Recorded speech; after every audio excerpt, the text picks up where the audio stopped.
Одлуката за изборот на Талат Џафери за председател на Собранието се уште не е објавена во службен весник. Минатата недела оттаму информираа дека таа ќе биде објавена на почетокот на оваа недела во првиот нареден број.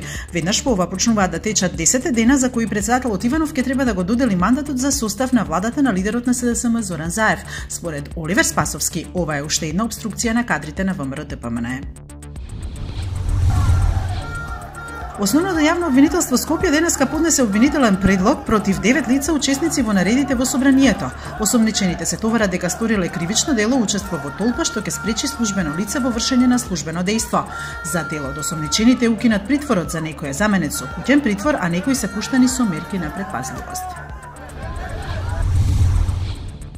Новинарите во весниците утрински весник Вест и Теа Модерна бараат јавниот обвинител Марко Зврлевски да отвори истрага за работењето на компанијата Медија Принт Македонија по обелоденувањето на документи од 2015 година, според кои директорката и една од поранешните собственички на МПМ Јана Станиславлева месечно добивала плата од 25.000 евра и плюс на доместок од 1.345.000 денари.